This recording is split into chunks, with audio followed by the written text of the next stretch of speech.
நான் கணிதம் பேசுகிறேன். எனது பார்வையில் தமிழ் தொடர்கிறது. இந்த காணொளி நமது தொடர் காணொளிகளின் நிறைவு பகுதியாகும். முன்னாடியே நம்ம பார்த்தது போல ஓம உருபுகள் வினை, பயன், மெய், உரு ஆகிய அடிப்படைகளில் வகைப்படுத்தப்படுகின்றன. இந்த காணொளியில நம்ம மெய் ஓம உருபுகள் அது கீழே வரக்கூடிய கடுப்ப, ஏய்ப்ப, மருள, நிகர்ப்ப, உரு ஓம உருபுகள் கீழ் வரக்கூடிய போல, ஒப்ப, நேர, மறுப்ப இவை உள்ள சங்ககால பாடல் வரிகளான கார்முழை முழக்கு இசைக்கெடுக்கும் முனை. இது அகநானூற்று பாடல் வரி. உருப்புலி உரு ஏப்ப பூத்த வேங்கையை கலித்தொகையில் வரக்கூடிய பாடல் வரிகள். கடல் மருள் பெரும் படை கலங்கத்தாக்கி அகநானூறு. கண்ணோடு நிகர்க்கும் கடிப்பூங்கவளை. ஸோ இது தொல்காப்பியம், பொருளதிகாரம், ஓமையல். ஸோ இந்த 4 வரிகள் மெய் ஓம உருவுகள் கீழே நம்முடைய தமிழ் நமக்கு அளித்திருக்கிறது. அடுத்தது உரு ஓம உருவுகள் கீழே சோர் வாக்கிய கொழுங்கஞ்சி யார் போல பறந்து ஒழுகி பட்டினப்பாலையில வரக்கூடிய வரிகள். ஓவியம் ஒப்ப உயிர்ப்பு அடங்கி ஓவியம் கம்பராமாயணத்தது. பன்னேர் சரத்தால் பனங்கனி போல பருமுடி உதிர வில் வளைத்தோன் பெரிய திருமொழி. மணி நிறம் மறுத்த மலர்பூங்காயா தொல்காப்பியம், பொருளதிகாரம், ஓமையல். ஸோ இந்த பாடல் வரிகள் நமக்கு தமிழ் கொடுத்துருக்கு. ஸோ இதை நம்ம ஏற்கனவே சொன்னது போல தமிழில் ஓம உருபு வாயிலாக ஒரு பொருளின் ஒற்றுமை தன்மை அறியது போல கணித கோட்பாடுகள் மூலமாகவும் ஒற்றுமையின் தன்மை அல்லது சமத்தன்மையை அறியலாம். ஸோ இந்த மேலே குறிப்பிட்ட ஓம உருவுகளை கணிதம் பின்வரும் மூவகை சிமுலாரிட்டி ஆக காண்கிறது.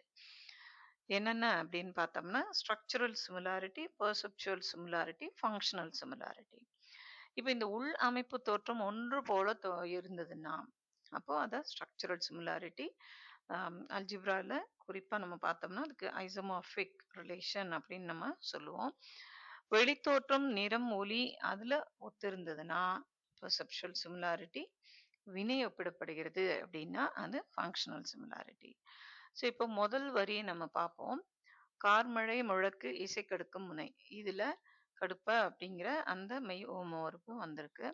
ஸோ இது அந்த இந்த வரி வரக்கூடிய இன்னும் உள்ள அந்த பாடல் வரிகள் விடுவிசை குதிரை விலங்கு பெரிமுருக கல்பொருது இறங்கும் பல் ஆர் நேமி கார்மழை முழக்கு இசைக்கெடுக்கும் முனைநல் ஊரன் புனை நெடுந்தேரே. ஸோ இதுல என்ன சொல்லப்பட்டிருக்கு அப்படின்னா தலைவன் போர்க்களத்தில் தன் தேரில் விரைந்து வரும்போது தேரின் சக்கரங்கள் கல் மீது மோதி எழுப்பும் ஒலியானது மழைக்காலத்து இடி முழக்கத்தை போல முழங்குகிறது என்று பாணன் தலைவனுக்காக காத்திருக்கும் தலைவியிடம் கூறுவதாக இப்பாடல் அமைந்துள்ளது. கார்மேகங்களின் இடி முழக்கம் போல ஒலிக்கும் போர்முனை. இதுதான் அந்த வரி நமக்கு உணர்த்தது. ஸோ மழையின் தீவிர நிலைகள் குறிப்பாக இடிமுழக்கம் அது எதுக்கு சிமிலரா இருக்கு அப்படின்னா போர்க்கள நிலைகள், அதுலயும் குறிப்பா தேரின் சக்கரங்கள் கல் மீது மோதி எழுப்பும் ஒலி. ஸோ அது மாதிரி இது இருக்கு அப்படின்னு சொல்லப்படுது. இது ஒலியில ஒத்திருப்பதனால இதை நம்ம பெர்செப்சுவல் சிமுலாரிட்டி அப்படிங்கிற அந்த ஆங்கிள் நான் பார்க்கிறேன். நான் கணிதம் பேசுகிறேன். அடுத்தது புலி உரு ஏப்ப பூத்த வேங்கையை. உரு புலி உரு ஏப்ப பூத்த வேங்கையை.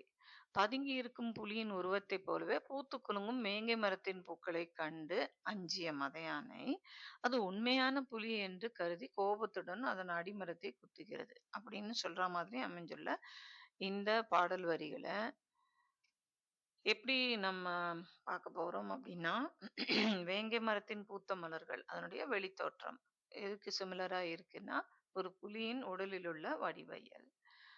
இப்போ இந்த வேங்கை மரம் பூத்திருக்கு. ஸோ இது எதுக்கு சிமிலரா இருக்கு அப்படின்னா புலியின் உருவம். ஸோ வெளித்தோற்றத்துல ஒத்திருப்பதால இது பெர்செப்சுவல் சிமிலாரிட்டி. அடுத்தது உடன் இயைந்து எழுந்த இருபெருவேந்தர் கடல் மருள் பெரும்படை கலங்க தாக்கி அகநானூறு பாடல் வரி.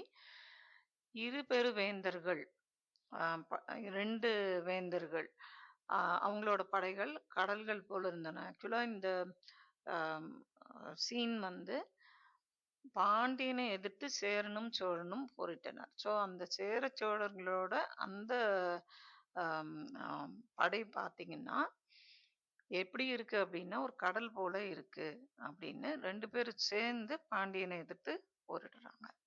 ஸோ படை என்ற உலகம், கடல் என்ற உலகம். இதுல அந்த கண்ணால் காணும் வெளித்தோற்றம், அதனால இது பெர்செப்சுவல் சிமிலாரிட்டி. இந்த படை இந்த வெளித்தோற்றம் வந்து எதுக்கு சம் ஒரே மாதிரி இருக்குன்னு பார்க்குறோம் அப்படின்னா கடலுக்கு. ஸோ இது பெர்செப்சுவல் சிமிலாரிட்டி. அடுத்தது கண்ணோடு நிகர்க்கும் கடிப்பூங்குவளை. ஒருவரின் கண்களைப் போன்றே அழகாக மலர்ந்துள்ள குவளை மலர்கள். ஸோ இந்த 2ம் வேறு வேறு பொருள் தான். ஆனா ஒரே பண்புல ஒன்றுக்கொன்று பொருந்தி இருக்கு. ஸோ குவளைப்பூவும் கண்களும். இதுல குவளை மலரின் ஆழ்ந்த நீல நிறம் போல் கண்களின் கருவிழி மனதை ஈர்க்கும். மலர் இதழ்கள் விரிவது போல கண்கள் அன்பை வெளிப்படுத்தும்.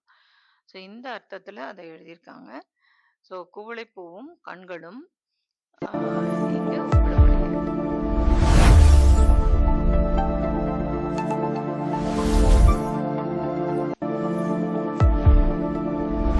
ஸோ வெளித்தோற்றம் சமம் அப்படிங்கிறதுனால இது பெர்செப்ஷுவல் கீழே வருது. அடுத்தது உருவம உறவுகளுக்கு நம்ம போறோம். சோர்வாக்கிய கொழுங்கஞ்சி ஆர்போல பறந்து ஒழுகி. சோழ மன்னனின் அரண்மனை வாசலில் தினமும் பெருமளவில் உணவு சமைக்கப்பட்டு வடிக்கப்படும் கஞ்சி ஆறாக ஓடியது. இதை ஓமையாக கொண்டு சோழ நாட்டின் மற்றும் அதன் தலைநகரத்தின் பெரும் செல்வ வளத்தை கொடைச்சிறப்பையும் விளக்குகிறது. இப்போ தெருவில் கஞ்சி பரவி ஓடும் வடிவம் வளைந்து நெளிந்து செல்லும் ஒரு ஆற்றின் பாதையும் அதன் பரப்பும் அதுக்கு ஒத்து இருக்கு. இது வெளித்தோற்றம் தான் இங்க ஒத்து இருக்கு. அதனால பெர்செப்சுவல் சிமிலாரிட்டி. ஸோ இந்த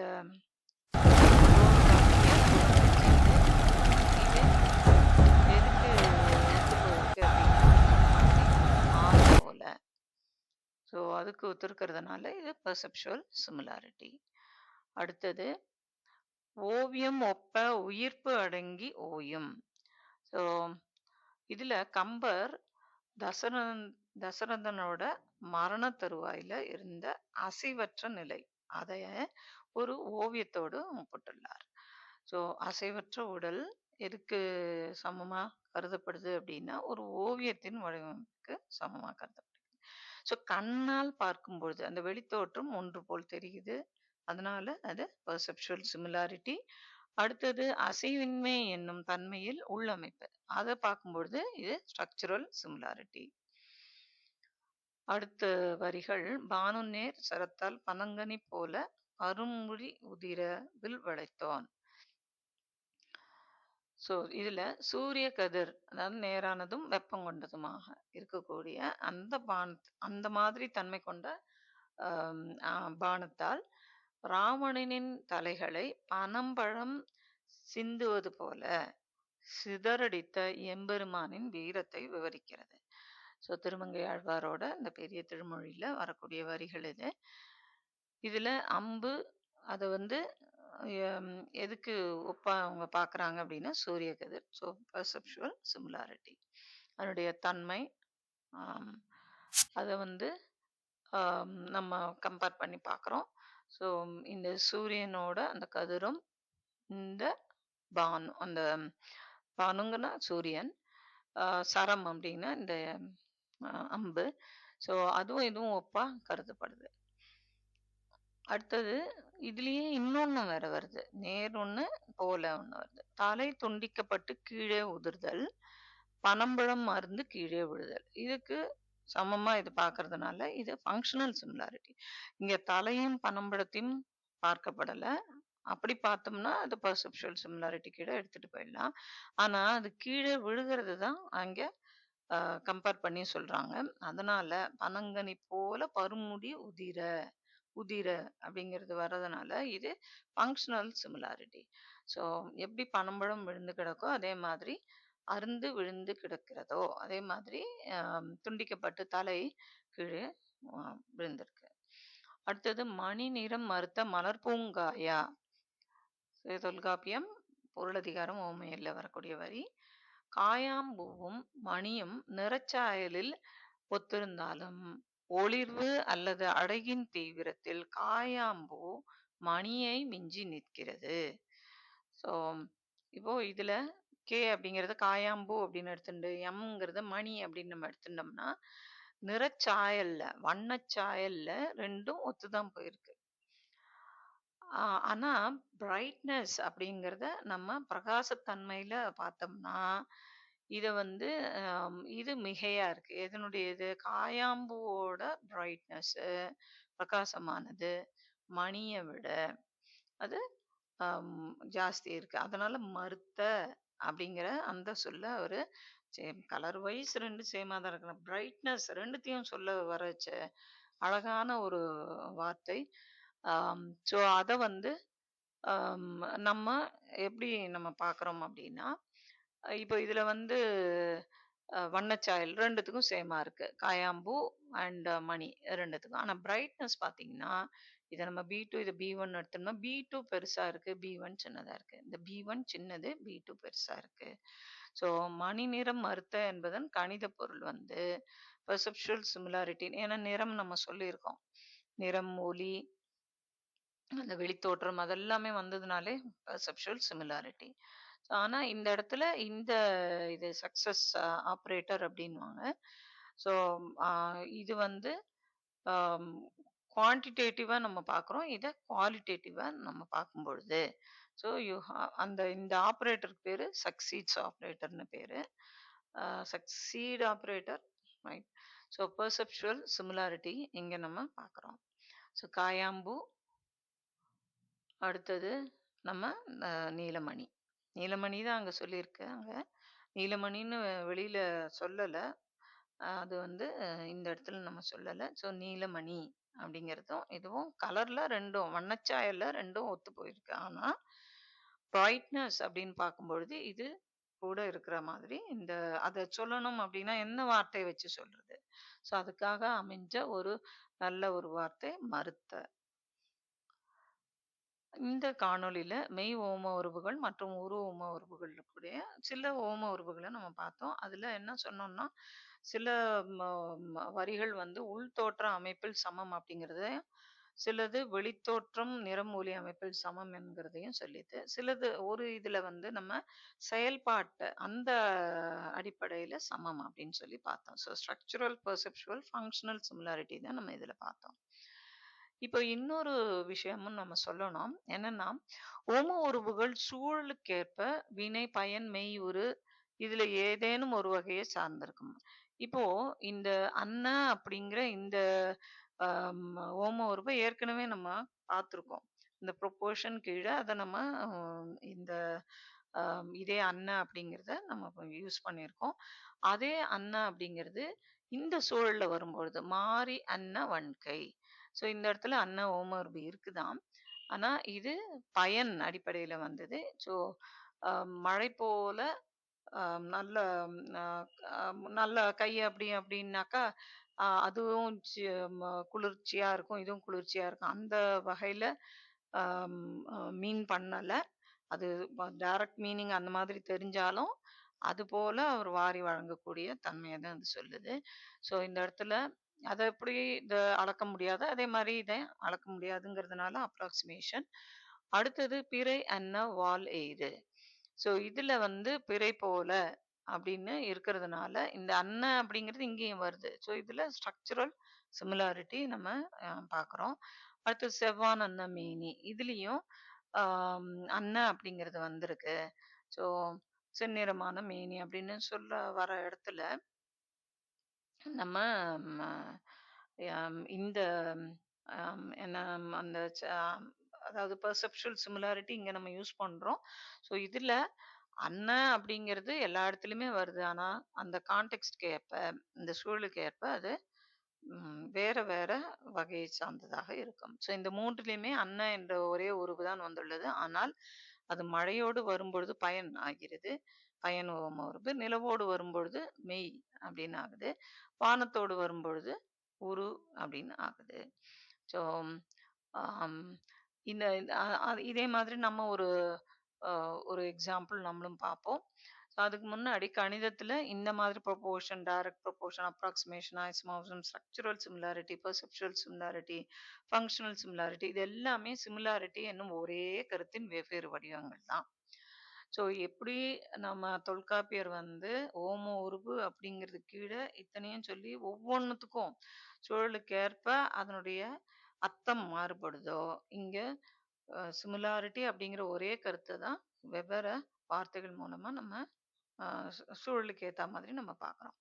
ஸோ தொல்காப்பியர் இதையே வெவ்வேறு ஓம உருவுகளால காட்டியிருக்காரு. இப்போ இப்போ உங்களுக்கு ஒரு வேலை.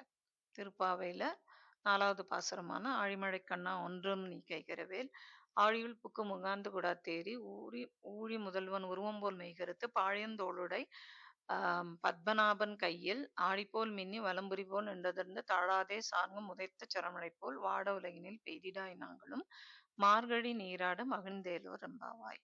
ஸோ இதுல இதுல போல் போல் போல்னு இந்த மாதிரி வருது இல்லையா? ஸோ உங்களோட உங்களுக்கு ஒரு வேலை. ஸோ இதுல நீங்க இந்த ஓம உருவ மேத்தமெட்டிக்கல் கான்செப்டோட எப்படி பொருத்தி பார்க்குறீங்க அப்படிங்கிறது நீங்க உங்களுக்கு ஒரு இந்த காணொளிகள் ஒரு உந்துதலை ஏற்படுத்திட்டுன்னா நீங்க அதை செய்வீங்கன்னு நம்புறேன். ஸோ உங்களது பார்வையில் கணிதமும் தமிழும் தொடரும் என நினைக்கிறேன். ஸோ இது என்னுடைய நம்பிக்கையாகவும் இருக்கு. நன்றி, வணக்கம்.